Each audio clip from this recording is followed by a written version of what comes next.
a disgraced internal affairs detective, now a cynical private eye, is hired to find a tech billionaire's missing daughter, only to discover the kidnapping is an elaborate, high-tech trap designed to expose conspiracy he was forced to bury years ago, making him a final, unwilling pawn in a game of revenge. The office smelled like stale coffee, regret, and the cheap air freshener I used to mask the other two. Leo Casper. That's the name on the peeling gold leaf on the door. Inside, I'm just Ghost. A name I earned in IA because I had a knack for being where I wasn't wanted, seeing things I wasn't supposed to see. Now it's just ironic. I'm a ghost haunting my own life. My current case was a textbook grind. A rich housewife from the Veridian Heights suspected her husband was dipping his pen in the company ink. For 3 days, I'd been sitting in a beat-up Toyota, watching a glass and steel office building, taking pictures of a middle-aged accountant named Gary having lunch with another middle-aged accountant. They were discussing synergy. It was enough to make you root for the apocalypse. My burner buzzed, not the client. A different number, untraceable. I let it go to voicemail. 10 minutes later, it buzzed again. Persistent. I hate persistent. Casper, I answered, my voice like gravel. Mr. Casper. My name is Sterling. I represent a client with a time-sensitive and confidential matter. The voice was smooth, polished, the kind of voice that sells you a car you can't afford. I'm all booked up on synergistic affairs for the foreseeable future. I said, watching Gary laugh at a joke that wasn't funny. My client is prepared to offer a retainer of $100,000. The number hung in the air, thick and tempting. It was more than I made in 3 years of chasing cheating spouses. Talk, I said. My client's daughter has been taken. Her name is Maya Finch. The name hit me like a punch to the gut. Alistair Finch, the tech titan, the man who owned half of Veridian City through his company, Ethelred Corporation. His daughter's face was everywhere. Society pages, tabloid websites, usually stumbling out of some club with a vacant party girl stare. The cops are all over this, I said. Why me? My client wishes for this to be handled outside of official channels. The police, they operate with too much noise. We require a whisper. We require a ghost. The feds? Unacceptable. The situation is delicate. There have been demands. No police involvement. No media. Or else. Or else what? Or else Miss Finch will be returned in pieces, Mr. Casper. We need you to find her before the deadline. 48 hours. The money was dirty.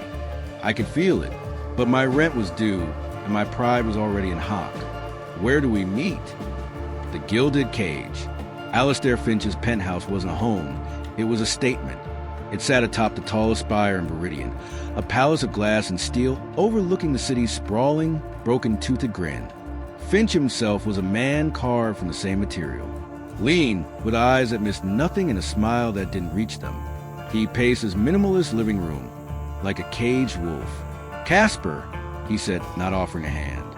Sterling tells me you're the best. Discreet. I'm available. I corrected him. Sterling stood by the window, a suit of armor with a man inside. He was the fixer, the cleaner, the man who made problems disappear. I could smell the ozone of power coming off him. Finch began, his voice cracking for just a second. She's a wild child. Always has been. She runs with a bad crowd. Artists, hackers, detritus. Detritus pays the bills, Finch. I said, taking a seat on a white couch that felt like it would judge you for sitting on it. You got a ransom note? Sterling slid a tablet across a marble table. On it was a video. Maya Finch, looking roughed up but defiant, stared into the camera. If you want to see me again, Dad, you'll liquidate 10 million in untraceable crypto and wait for instructions. And no cops. I mean it. The video cut out. Amateurs. I scoffed. Crypto is traceable. They're either dumb or they're sending you a message. They're not dumb, Finch snapped. They want to ruin me. The public disclosure. The crypto. It's designed to tank Ethelred's stock. I looked at the details. I'll need her room, her computer, her phone records, everything. And I'll need a list of her friends. The detritus. Sterling will provide you with whatever you need, Finch said. Just find her, Casper. Bring my little girl home. The way he said it felt rehearsed, like he was reading from a script. Chapter 3. The Devil in the Details. Maya's room was a contradiction. On one side, it was a stereotype of a rich kid's rebellion. Clothes on the floor, empty bottles, posters of bands I'd never heard of. On the other side, her desk was a command center, 3 monitors, a custom-built PC that looked like a stealth bomber, and whiteboards covered in what looked like code and complex diagrams. This wasn't the room of a party girl. This was the room of a brilliant, obsessed mind. I called my only lifeline on the force. Casper! Detective Isabella Izzy Rojas answered, her voice tight. You better be dying. Close. I'm working for Alistair Finch. A pause. You're shitting me. The Finch kidnapping? Leo, stay the hell away from that. The feds are crawling all over it. FBI's hostage rescue team is on standby. Finch wants it off book.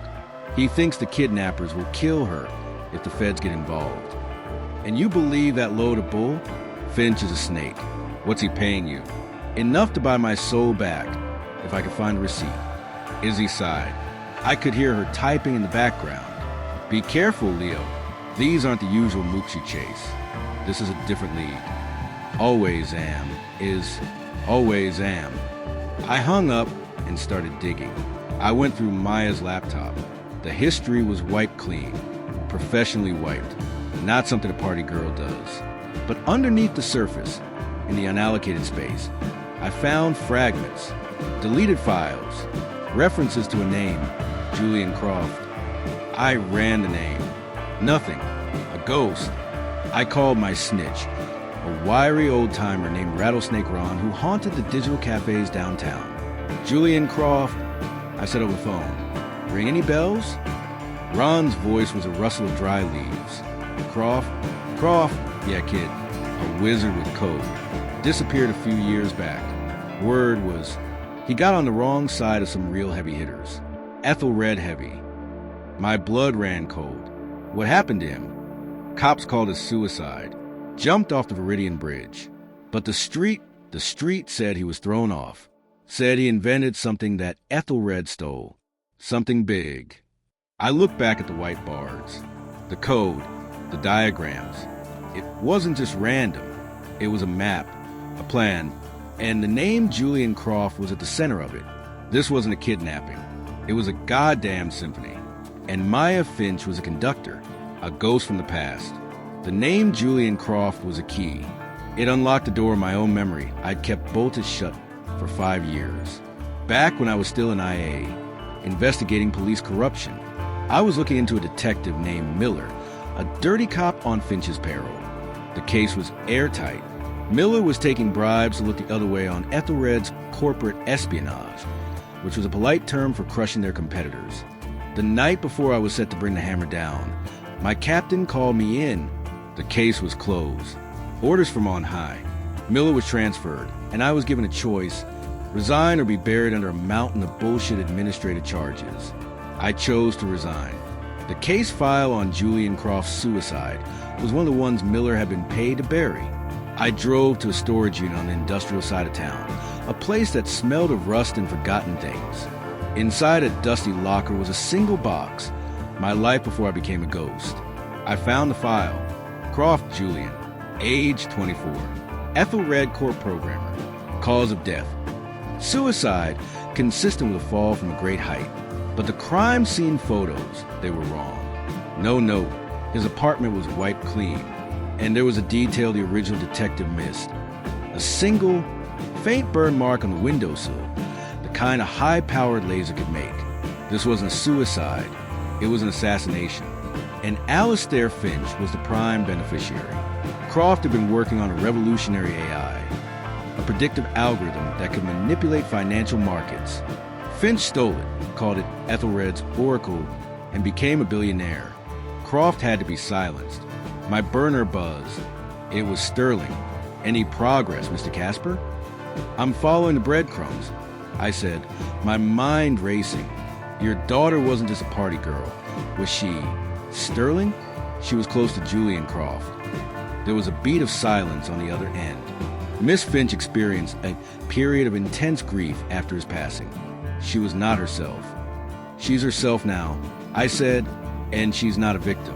She's a virus. The hunted. I was no longer the hunter. I was the prey. A black SUV nearly T-boned me as I left the storage unit. It wasn't an accident. I floored my beat-up Toyota, weaving through the abandoned warehouses, the SUV's grill filling my rear-view mirror. These weren't gangbangers. This was professional. This was Sterling's cleanup crew, or maybe Finch's security. The lines were blurred. I lost in the maze of old rail yards, my car screaming in protest. I needed help. I needed someone who could see the digital tracks I couldn't. I found P.I.s detritus in a basement apartment in the city's old tech district, a collective of hackers and artists who looked at me like I was the plague. Their leader was a kid with neon hair and piercings who went by the handle Glitch. Leo Casper, I said, showing my P.I. license. I'm looking for Maya. Everyone's looking for Maya, Glitch said, not looking up from his monitor. The cops, her dad, now you. What's in it for us? The truth about Julian. That got his attention. He looked up, his eyes sharp. What do you know about Julian? I know he didn't jump, and I know Maya knows it too. Glitch and his crew exchanged looks. They'd been working with Maya. They were her digital army. She gave us a dead man switch, Glitch admitted. If anything happens to her, a packet of data gets released. Ethelred's dirty laundry. The stuff about Julian, the stolen code, everything. But she's not dead, I said. She's hiding, and she's pulling the strings. Glitch nodded slowly. She said you come. Said you were the only one who'd put together. She left something for you. He handed me a flash drive. She said you'd know what to do with it. She also said to watch your six. Sterling's guys aren't playing tiddlywinks. The Oracle's ghost. The flash drive contained a single encrypted file. It was a key, but I didn't have the lock. I needed Izzy. I met her in a dimly lit diner, a place where secrets felt a home. I slid the drive across the table. I need you to run this, I said, but not from your desk, off the grid. Izzy looked at me like I was insane. Leo, this is career suicide. Your career or your life. These people are playing for keeps. Finch stole an AI from a kid named Julian Croft and had him killed. Maya is staging a kidnapping to get revenge and expose him. This drive is a key. Izzy stared at the drive, then at me. She saw the desperation, the certainty.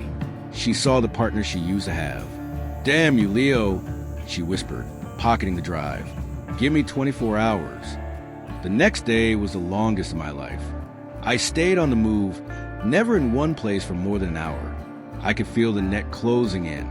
Finally, Izzy called. You're not going to believe this, she said, her voice a hushed whisper. The file isn't data.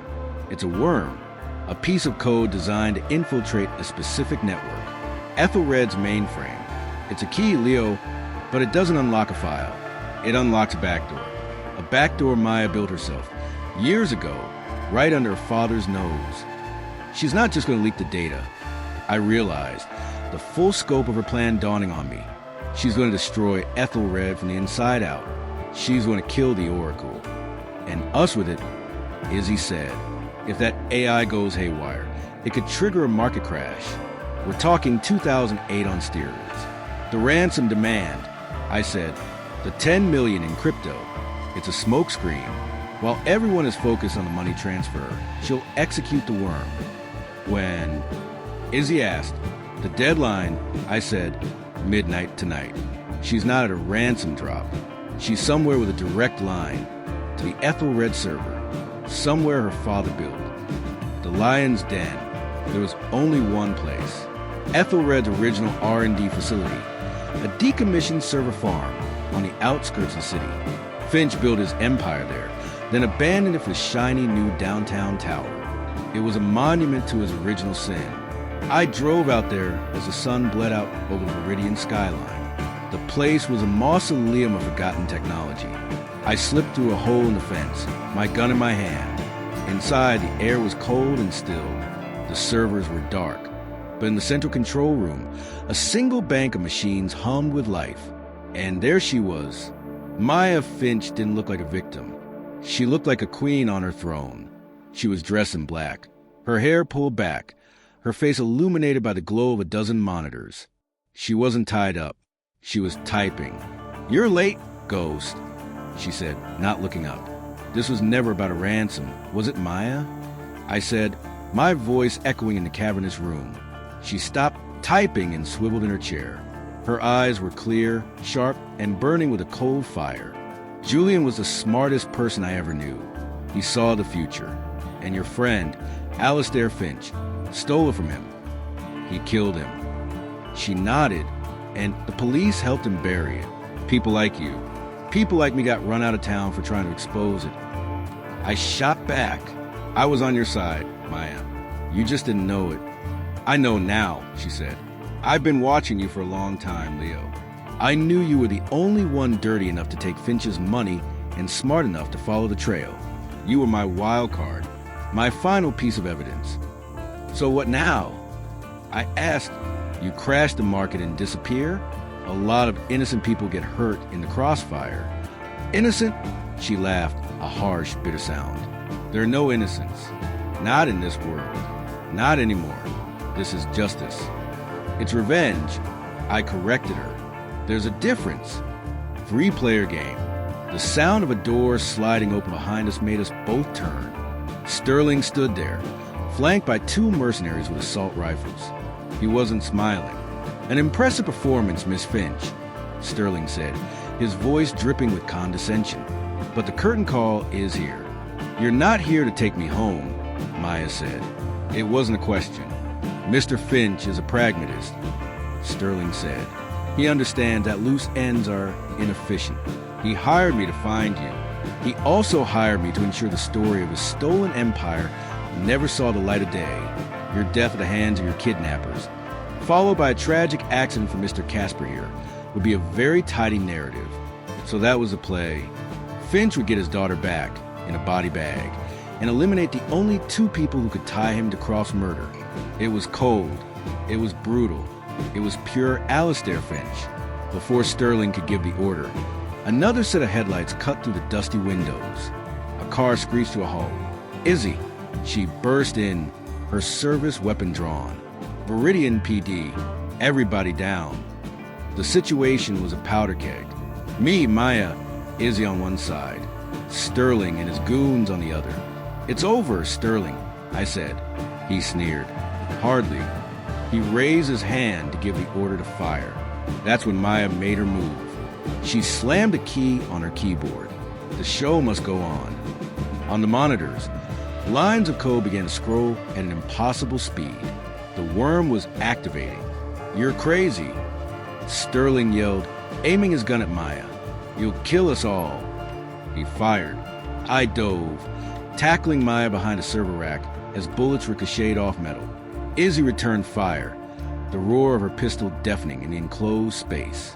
One of Sterling's men went down. It was chaos. I returned fire, my shots keeping the other mercenary pinned. Izzy was a rock, cool and efficient under pressure. Maya, from behind the rack, pulled out a small device. It's done, Leo. The truth is out. I sent the core data, the proof of the murder, the stolen code, to a dozen news agencies. It's over. Sterling, seeing his mission fail, made a fatal mistake. He broke cover to go for Maya. I didn't hesitate. I put 2 rounds in his chest. He went down, his polished armor finally breached. The remaining mercenary, seeing his leader fall, surrendered, the ghost and the machine. The aftermath was a blur of flashing lights and sirens. Izzy called it in, smoothing over the details, making us the good guys. The story would be that we tracked Maya to her kidnappers, a heroic rescue. The truth, as always, was Messier. Alistair Finch was arrested that night. Perp walked out his glass tower in front of 100 news cameras. The data Maya leaked was irrefutable. His empire crumbled overnight. The Oracle was exposed as a fraud, a stolen masterpiece. The market wobbled, but it didn't crash. Maya had built in a failsafe. She wanted to destroy her father, not the world. Maya Finch disappeared before the first cop arrived. She left a note for me on the keyboard. You were the only one who ever looked for Julian. Ghost. Thank you. I'm gonna find a new ghost to be. I stood in the control room, the hum of the servers fading. I had my revenge, too. Not against Finch, but against a system that broke me. I'd found a piece of man I used to be. Epilogue. A month later, I was back in my office. The smell was the same, but the air felt cleaner. The Finch money was in an offshore account, tainted but useful. I was thinking about buying a new car, something that didn't smell like despair. My phone rang. It was Izzy. They found a body in the river, she said. One of Sterling's associates. A guy who handled the wet work. Looks like an accident. Maya, I asked. Who knows? Izzy said. She's cleaning up her own messes. The world's a better place without him. We were silent for a moment. You did good, Leo, she said. Real good. Yeah, well, I said, looking out my window at the sprawling, indifferent city of Veridian. Even a ghost gets to be right sometimes. I hung up and poured myself a drink. The sun was setting, casting long shadows across the city. The shadows were where I lived, and business was good.